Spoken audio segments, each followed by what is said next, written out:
So welcome back. Now before we proceed further, actually in our last class we had actually added all these elements. We have to make one modification here. Under face structure, we had created background, we had created game element and game over. You can choose any canvas and you can make it visible or invisible by clicking on the visible button here. For example, I doesn't want the game over to appear initially. So I select game over and switch the visibility to off. Now game over is switched off. So after this, after switching it off, in the next thing here is in game element we had added two text here, that is the score and the number. We want these two to be in a separate canvas. So for this, now let us close this.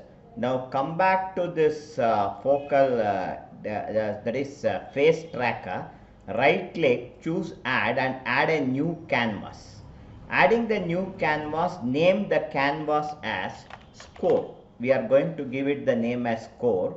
Now open game element and from the game element select text score and text number.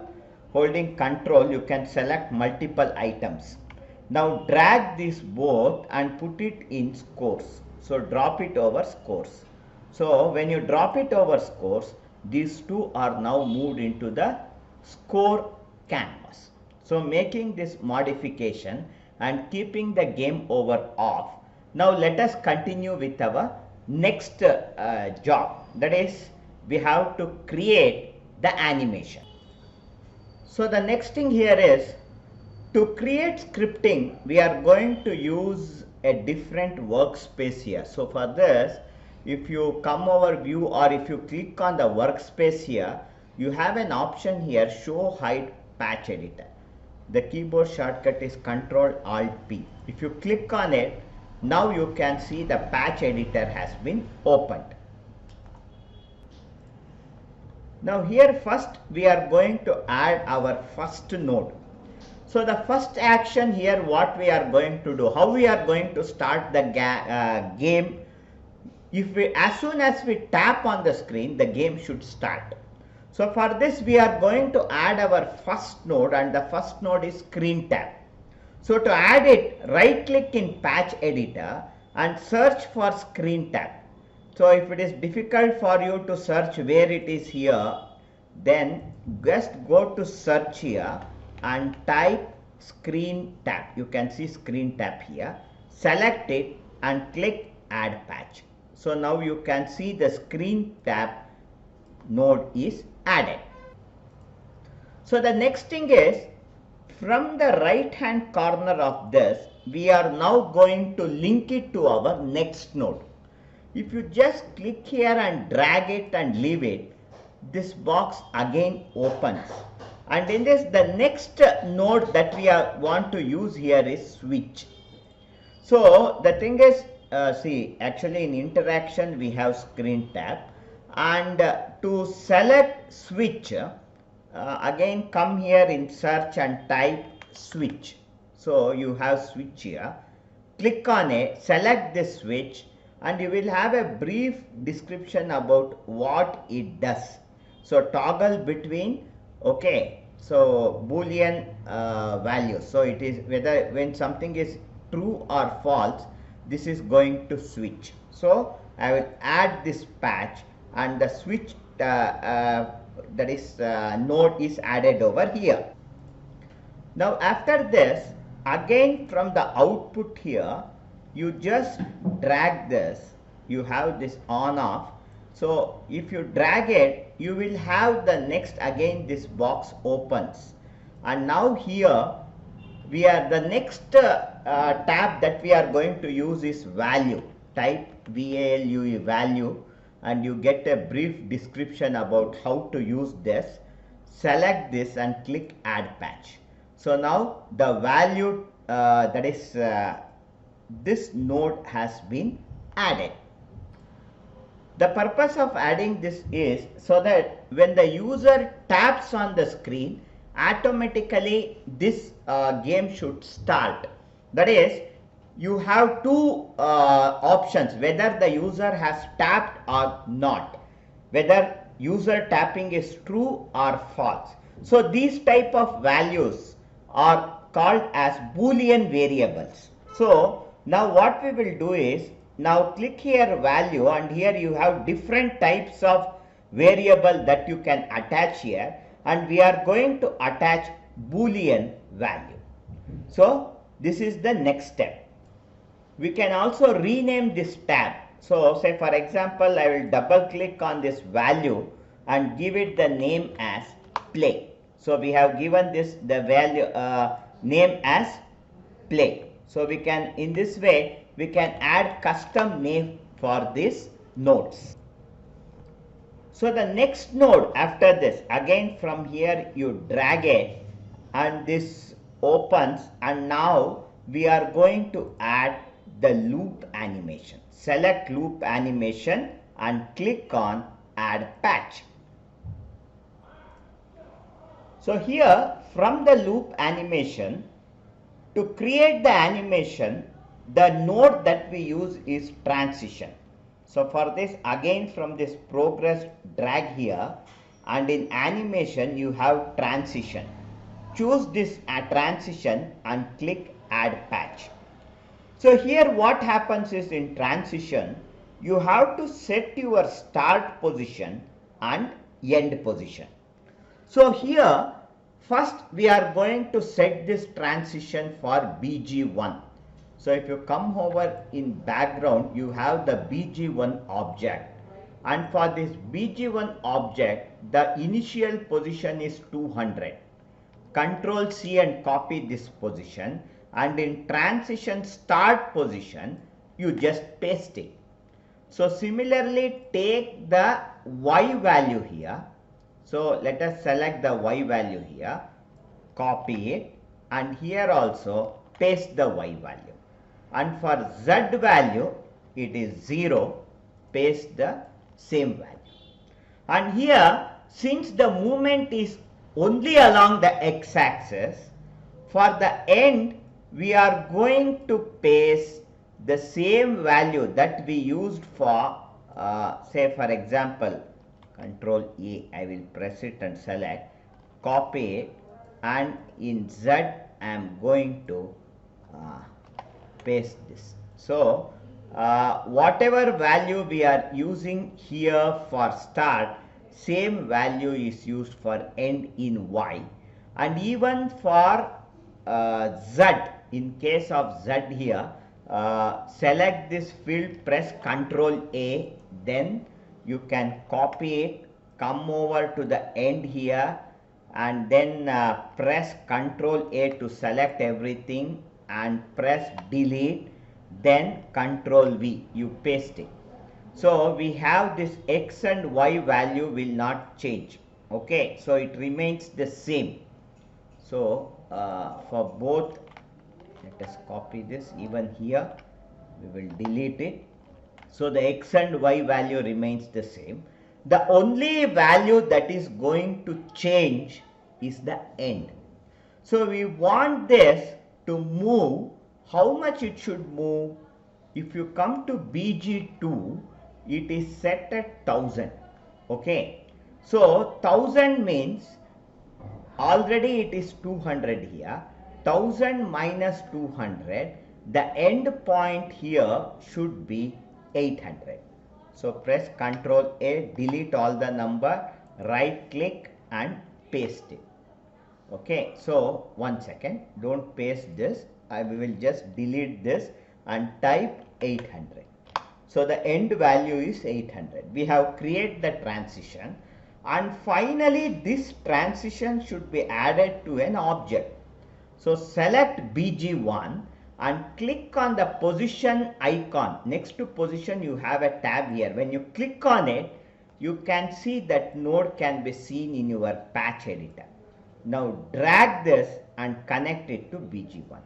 So once you connect this, so now, or I will come over here to the simulator screen and change to simulate touch. And if I just click here, you can see here it is moving. That is, as soon as I click on the play value, that is when I click here, the animation is happening. But right now the animation is happening only with the BG1. Now the same thing I want to repeat it for BG2 also. So stop the animation.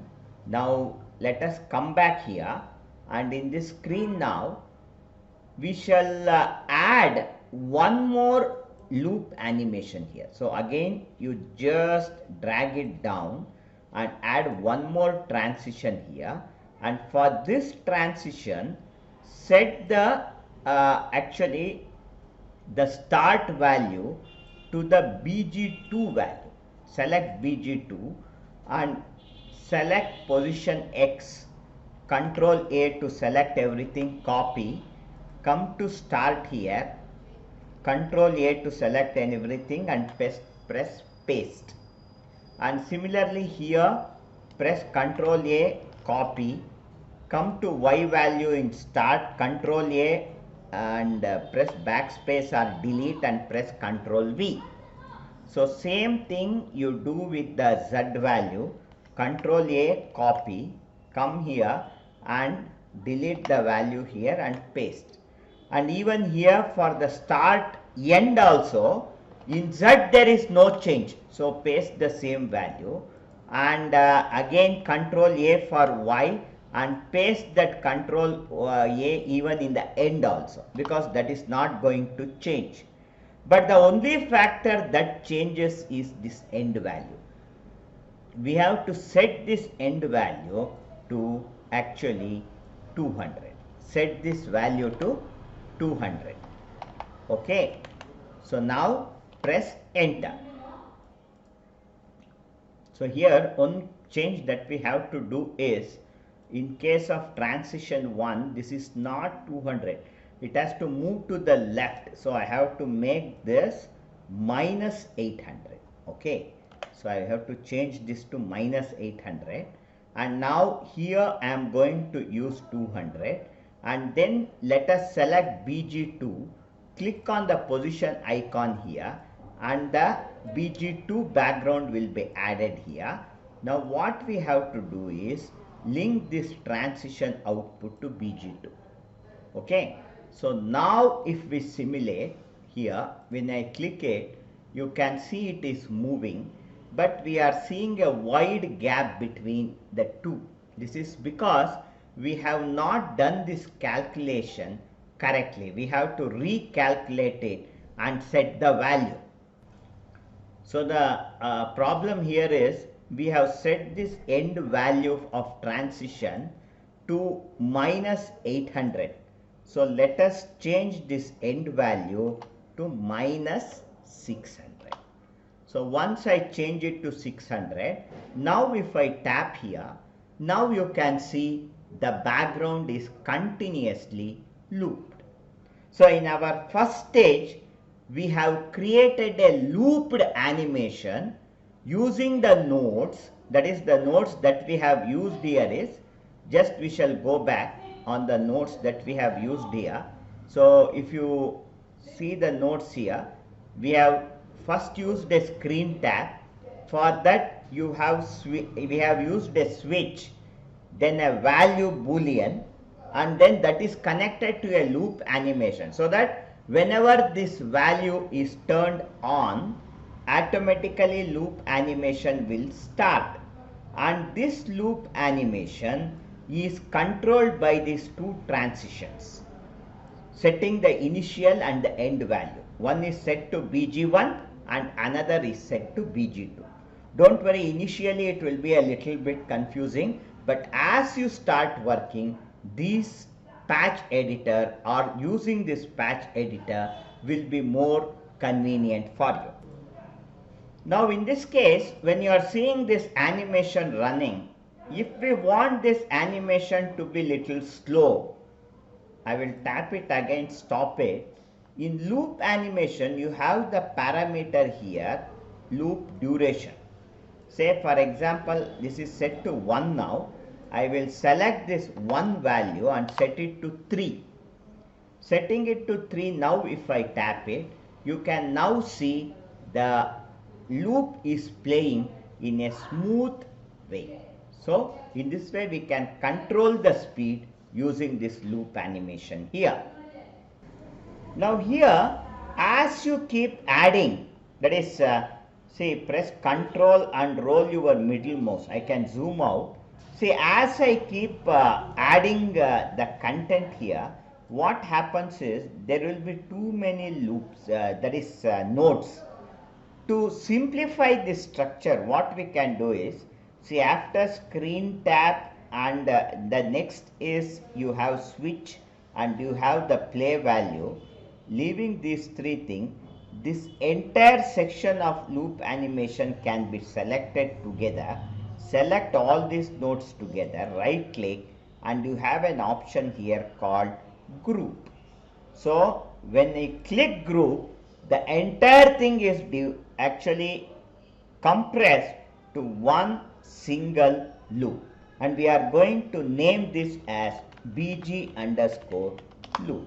So now if you want to open this, just double click it, you have the group open. You can see the breadcrumb navigation over here. Now it is open. Now to come back, if you click on back to main, you will come back to the main screen. So let us place this node over here. So you can group a set of nodes in this way and simplify your node structure. So now the next part is to make this character start animating as soon as you tap the screen. Now when I tap the screen, the background is moving. First we shall animate these colliders. So let that be our first job. So for this, in the game element, if you open game element, you have collider 1. So this is the file we have created, and right now the scale is set to 600. So let us make it a little bigger. It's very small. So let us make it, say for example 1000. Okay, so 1000. Okay, and 1000. So I have made this a little bigger, and then position wise it is at minus 230. Let us make it minus 220. Little to the top. Then along the x-axis, if we are set it to 0, it's in the center. So let us make it 220, or even still little more height. So here let us make it 210. Okay. So by setting this, you know these values, and now in this section, in the transition section over here, now select your initial positions, that is the position x is 0. So here set the initial position here to 0. The initial position is minus 210, set minus 210 here, and y is again 0, set this as actually 0. This is the initial position. One thing is, when the animation starts here, this should not be in the center of the screen. This should be to the right.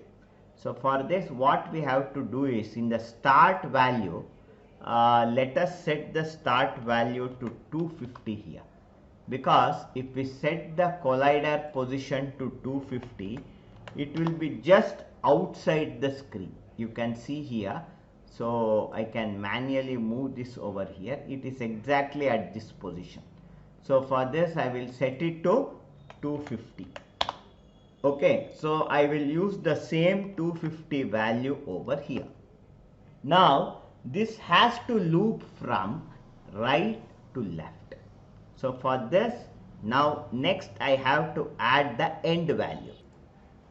So now the center is 0. For 250, it is coming to the right, and if I have to move to the left, this has to be minus 250. So what we shall do is, in the end point here, let us type minus 250. Okay, so we have added the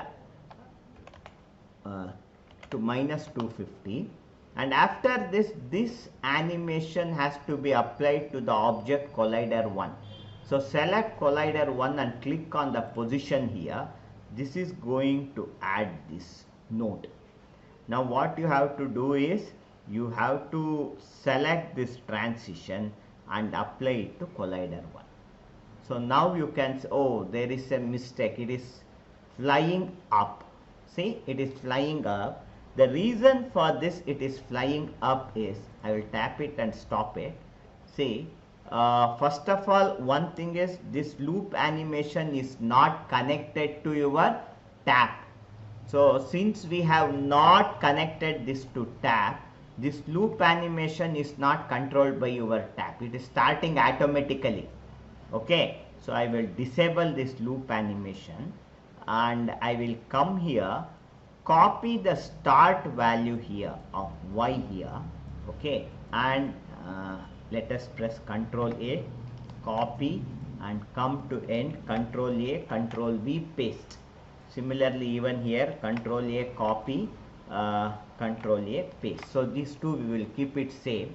And now click on the enable. Now you can see the animation happening. It is moving from right to left.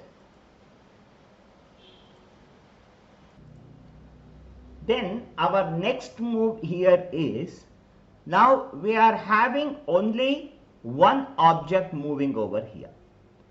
Whereas you might remember in our first class when we created this animation, that is collider animation, we have added 3 frames here. Now what I need is, every time when it comes, it should randomly change this object. So when it comes first, if it is ice cream, second time it can be waste bin, and the third time it can be the other. We have used 3 actually animation here. So the thing is, to randomly animate it, you have an option here called random. Say for example, you have the transition here. So the next thing is, from this transition, let us now create a next, not from the transition, from loop animation. So let us come back here from loop animation. Here what we do is, you have one option, looped. I will drag this end down and I am going to create a new utility called random.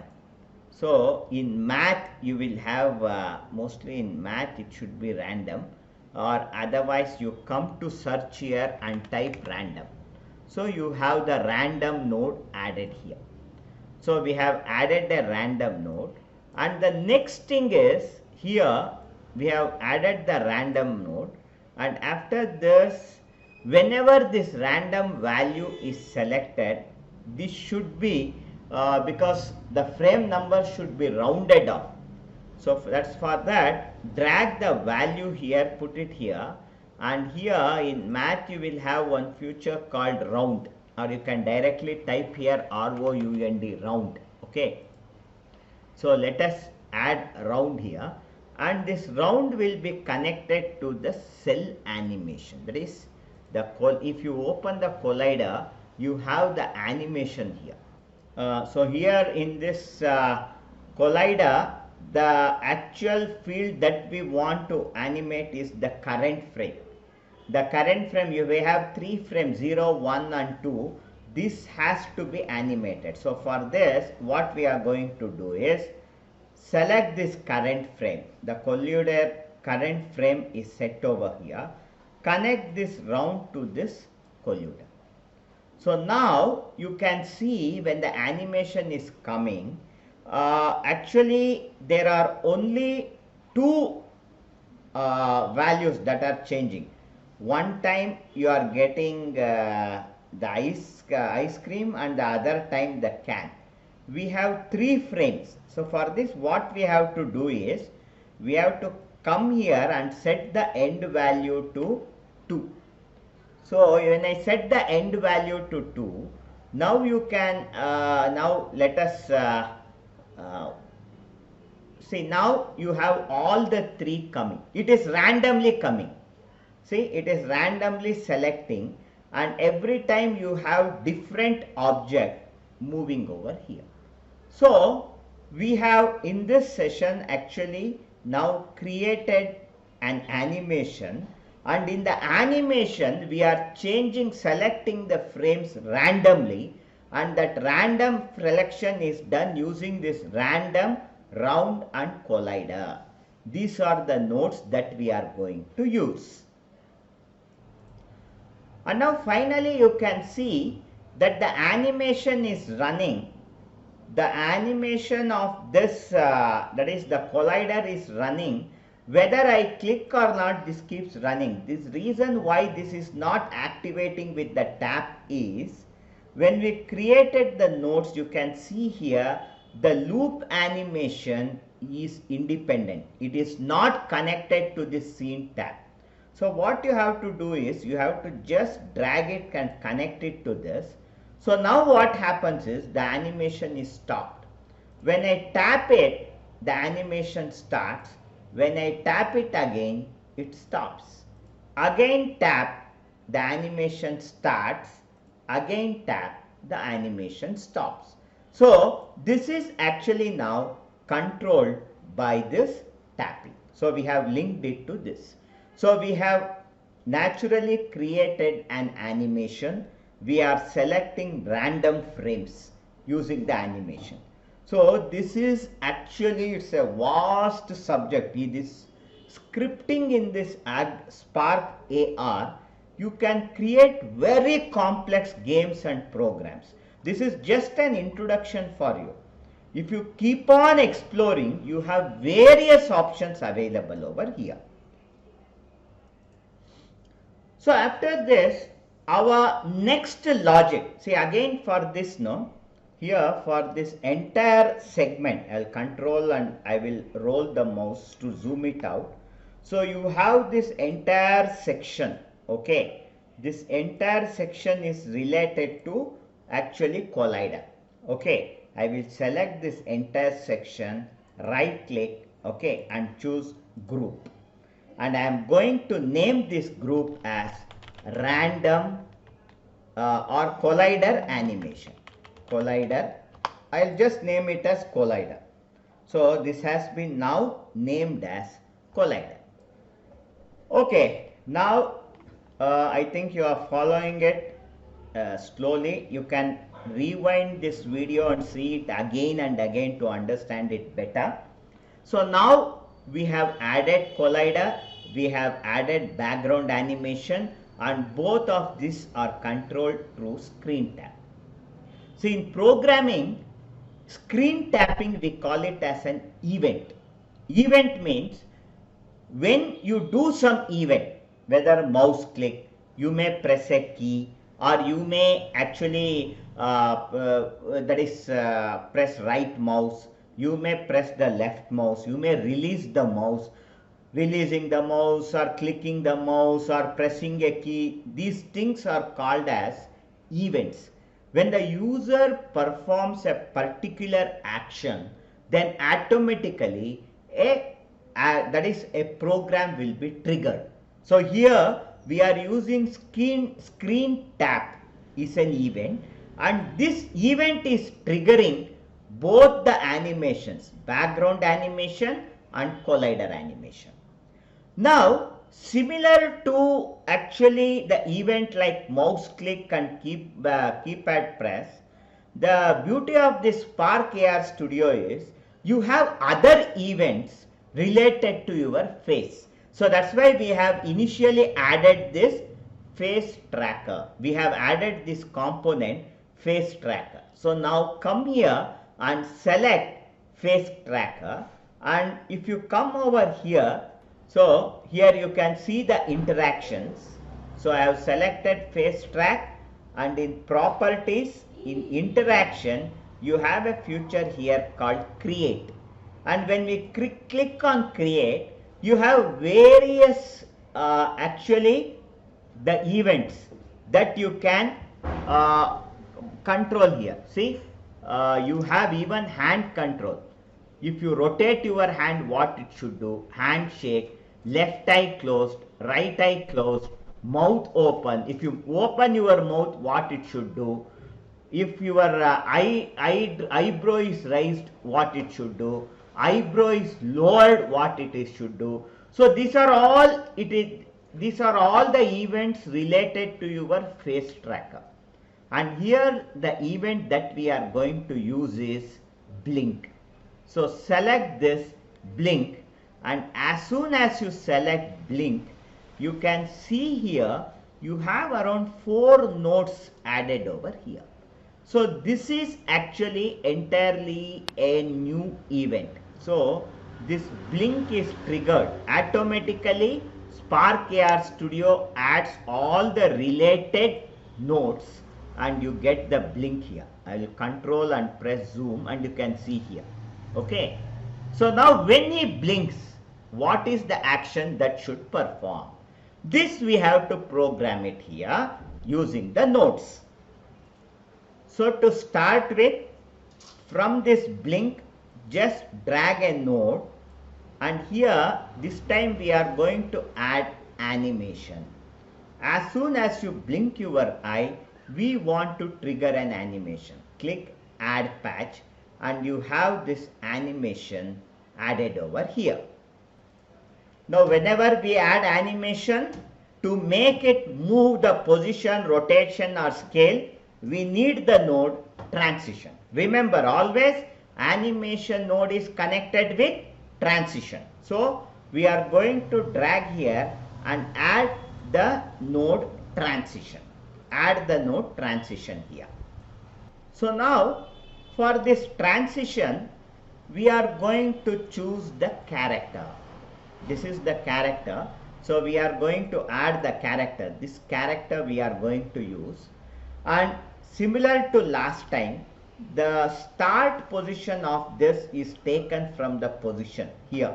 So let us select the X, Control A, select copy, and in start X paste this value. I will press Control A and I will paste it. Okay. And then in position Y, I am going to select this, copy, come here, and you have to paste it. Okay, so sorry, it is select Control A, delete the old value and paste it. And similarly for Z also, Control A, copy, come here, select the start value here, delete all the old value, press Control V and press enter. So this is the start position. Now the end position, in the end position what happens is when we blink the eye, that actual character should jump along the y-axis. So what we have to do is how much it should jump, so that we can determine. Say for example, I will just rotate this, rotate this like this, move it. Okay, see, understand the navigation. Press your middle mouse and drag, you are going to pan it. Left mouse, that is right mouse will rotate like this, and then rolling the middle mouse will actually zoom in, and left mouse is select. Okay, so now here if you see this character has to move to the top. Okay, how much it should move to the top? So what we will do is, let us copy this, Control A, copy, come to end, delete this value, Control V, paste, then come to start Z value, Control A, copy, and end, Control V, paste, and in Z we are going to change the value. What will be the Z value? We will just drag it and see how much it should move up. Okay, so approximately this level. So it is around 112, it is showing minus 112. Click edit, undo to undo that movement. So it is showing minus 112. So say for example, that is it will move by around 100 pixel. I will type here minus 110. Okay, so this is the transition. Only start to end Y is going to change. So now we have created the animation, we have added the transition for the blink, and for this to function, to which object this animation has to apply, that we have to choose. So for that, come to character, and okay, the thing is, the problem is this z value was not set correctly. So let us set it exactly to 0. Okay, so let us set it to 0. Now I have set it to 200 minus 90, and okay, the start and end position. So now that reason, let us stop this and now come back here, and in the blink at this area, right click, and we are going to add a node called delay. You have a node called delay. Select this node and click insert. Okay, so and for this thing, what we are going to do now is we will actually add the input from the blink, that is here. Okay, so from the blink we will add it to this. Okay, and the output we are going to add this to reverse here, and we are going to set the duration for 0.5. So by doing this, what happens is, when you blink, the playback will take the character top, and after 5 second it will come back, the animation will reverse. So this is the logic of this setting. Okay, after adding this delay, the final part that we have to add, we have removed it. So come back to the character, select character and add position here, and link this entire transition over here. So we are going to link it, and now after linking this, what we shall do is, now let us test it. See, as soon as I blink, you are seeing the character is moving forward. See, the reason it is moving when I am blinking now itself is it is not linked to the tap. So as soon as I tap it, you can move the character moving up. But that movement position, no, it is not, it's very small. We want that to move little more. So for that, instead of 90 here, let us change this value and try. So okay, instead of minus 90, let us see minus 70. I'll set it for minus 70, and now you blink, so he's moving a little more up. Okay, see, if you blink twice, it will move double the height. See, okay, so I will set it to minus 70, or even minus 50 is also okay. So he is moving. Okay, so the character is moving. The thing is, if you feel the character is very small, you can also come here and scale it. Instead of 1, let us make it 1.2, and 1 second. You have to type it in 1200.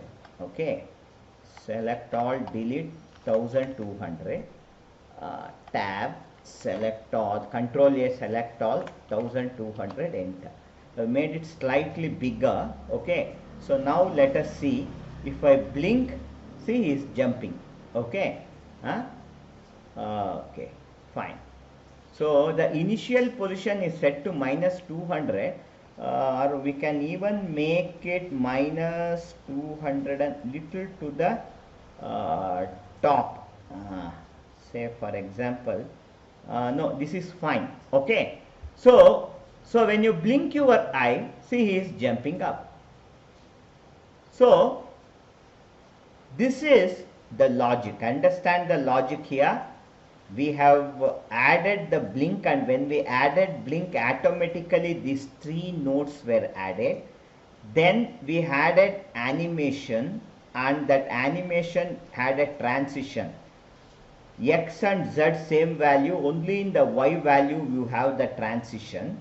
And you can also set the duration here. Say for example, if I set this animation duration to 2 now, what happens is if you blink, so he is moving very slow. See, he is moving very slow. Okay, so if I set it to 0.5, he moves very fast. See, okay, let us move it, keep it 0.5. Let us set this animation to 0.5, and this height, instead of minus 50, we will keep it back 90 only. See, this is fine. Okay, so let us make the duration 0.5. Okay, he is jumping. So this is actually the logic behind this. So the next job, when we come to this transition here, you have a curve transition. If you have used After Effects or when you do animation in Blender, you might have known about linear, that is actually it is called as exponential and linear curves. What does it mean is, when I blink, no, when he is moving up, he has to move fast. When he is coming down, he has to come fast. When he is moving up, he has to move slow. While coming down, he has to come fast. Okay, that is the duration. This, instead of linear here, you have various type of curves that you can attach. Now I will choose exponential out, and now if I blink, see, while coming back, he is coming down slow.